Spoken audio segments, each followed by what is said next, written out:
কলকাতার খুবই কাছে গঙ্গাপাড়ে চড়ক মেলার আয়োজন করা হয়েছিল। আমি এই প্রথম চড়ক মেলা দেখতে গেলাম এবং এই চড়ক মেলা দেখতে গিয়ে আমার কেমন অভিজ্ঞতা হলো এবং ওই গঙ্গাপাড়ে আমি কি কি দেখলাম সেই সব এই ভিডিওটার মধ্যে দিয়ে তোমাদের সামনে তুলে ধরবো। চলো ভিডিওটা শুরু করা যাক।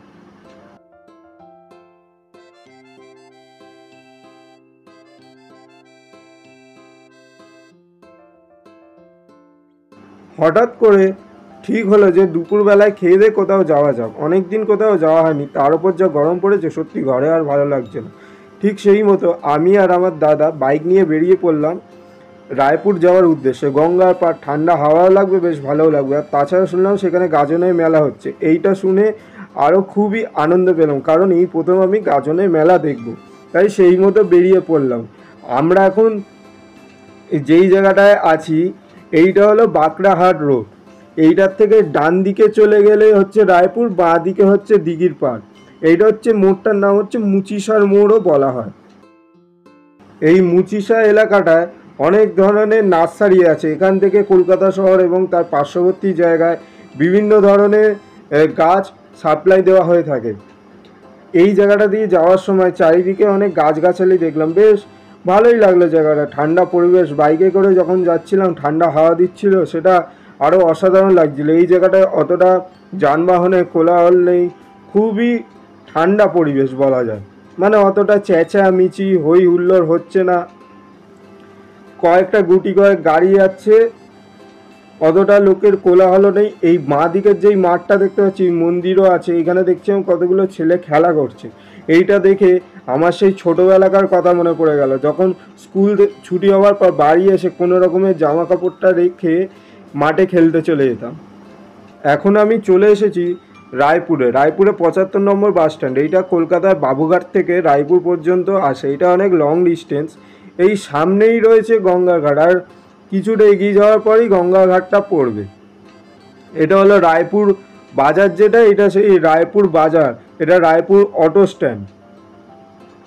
আমরা এখন চলে এসেছি রায়পুরের গঙ্গার খুবই কাছে। গঙ্গার পাড় দিয়ে যে রাস্তাটা চলে গেছে, এই রাস্তাটা দিয়ে এখন আমরা ওই গঙ্গার পাড়ে এর দিকে যাচ্ছি। এই রাস্তাটা সোজা বুড়ুলের দিকে চলে যাচ্ছে। বুড়ুলও হলো একটা পর্যটন কেন্দ্র। রায়পুরটাও যেমন একটা পর্যটন কেন্দ্র বলা যায়, বুড়ুলটাও একটা পর্যটন কেন্দ্র। এখানেও রোজ দিন মানুষ ঘুরতে আসে। আশেপাশের মানুষের ভিড় এখানে সবসময় তো লেগেই আছে। এখন বিকাল 4:30 বাজে, এখন সূর্যটা ডুবতে বসেছে, যেটা দেখতে খুবই সুন্দর লাগছে। এটা হচ্ছে মা গঙ্গার মন্দির। এটা এখন রক্ষণাবেক্ষণের কাজ চলছে। ওই মন্দিরের সামনে রয়েছে মাঠ, যেটা মেলার মাঠ বলে বহুমুখে প্রচলিত। এইখানে বিভিন্ন ধরনের মেলা অনুষ্ঠান হয়ে থাকে। আমি এই প্রথম কোনো জায়গায় চড়ক বা গাজনের মেলা দেখতে এসেছি। এটা আমার কাছে একটা নতুন অভিজ্ঞতা। এইটা হচ্ছে চড়ক গাছ। এই চড়ক গাছটা বসানোর কাজ চলছে। এই চড়ক গাছটা বসানো হয়ে গেলে এই গাছের দুদিকে দুজন লোক নিজেদেরকে বেঁধে চরকির মতো ঘুরবে। আর এই জায়গাটা হচ্ছে গাজনের মেলাটা বসেছে। এবার ধীরে ধীরে লোকের ভিড় বাড়তেও শুরু করেছে দেখলাম। এই গঙ্গার পাড়ে অনেকেই বসে আছে। এই সূর্য ডুবতে বসার এই সিনটা এত সুন্দর লাগছিল, এইটা ভিডিও না করে পারলাম না। গঙ্গা পাড়ে বসে থাকতে বেশ দারুণই লাগছিল, খুব সুন্দর ঠান্ডা হাওয়া দিচ্ছিল, যেটা সত্যিই অপূর্ব লাগছিল। এইখানে এই নৌকো করে এখানে যারা ঘুরতে এসেছিল তারা এই নৌকো করে এখানে ঘুরে বেড়াচ্ছে। মাত্র 20 টাকা দিলে এই গঙ্গাবাগকে ঘোরার এই আনন্দটা ওরা উপভোগ করতে পারবে। এই যে মেলার মাঠে অনেক দোকান বসেছে, এই যে সারি সারি লাইন দিয়ে এগুলো সব ফুচকার দোকান বসেছে, আরও দোকান আস্তে আস্তে বসবে। এইখানে এই মেলার মাঠের মাঝখানটাতে এই চড়ক গাছ লাগানোর কাজটা চলছে জোর কদমে, কারণ এরপরই এই চড়কের খেলা বা যেইটা হয় সেইটা শুরু হবে। তাই অনেক লোকে হাত লাগিয়ে এই কাজটাকে তাড়াতাড়ি শেষ করার জন্য এগিয়ে চলেছে।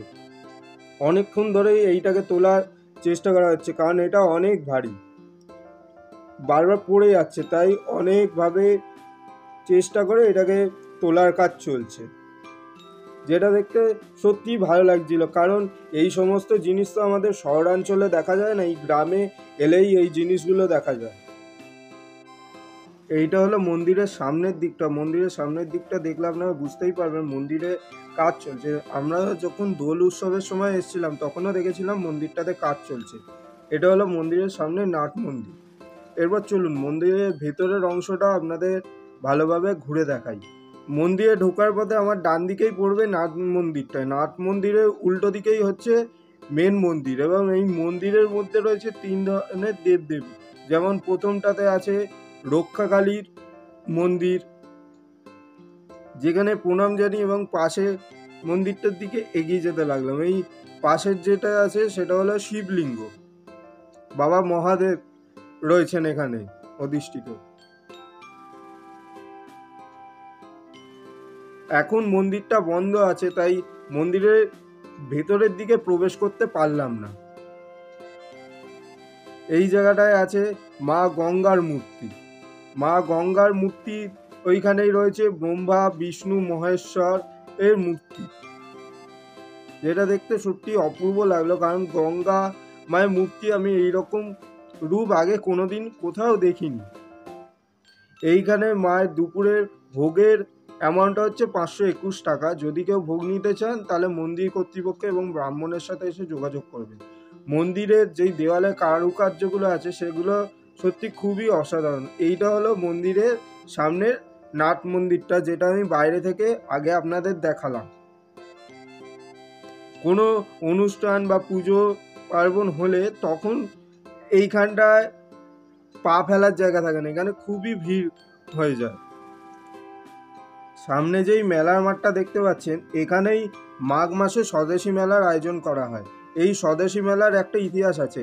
এই মেলা প্রাঙ্গণে নাকি বিনয় বাদল দিনের শেষে লুকিয়েছিল ব্রিটিশদের হাত থেকে বাঁচবার জন্য। সেই তখন থেকেই এই মেলাটা স্বদেশী মেলা নামে খ্যাতি অর্জন করে। তারপর দোল উৎসবেও বড় করে এখানে দোল উৎসব পালন করা হয়। এখানে দোল উৎসব উপলক্ষে বিভিন্ন ধরনের আচার অনুষ্ঠান হয়ে থাকে। তাছাড়া এই যে গাজনের মেলা হচ্ছে, আরও নানান ধরনের উৎসব এবং মেলা এই মাঠটাতে হয়ে থাকে, তাই জন্য এই মাঠটাকে মেলার মাঠও বলা হয়। ভিডিওটা কেমন লাগলো অবশ্যই কমেন্ট বক্সে কমেন্ট করে জানাবেন। যারা আমাদের চ্যানেলে নতুন তারা প্লিজ চ্যানেলটাকে সাবস্ক্রাইব করে বেল আইকনটাকে প্রেস করে দেবেন, যাতে পরবর্তী ভিডিওর নোটিফিকেশনটা আপনার কাছে পৌঁছে যায়। দেখা হচ্ছে আবার পরবর্তী ভিডিওতে। ধন্যবাদ।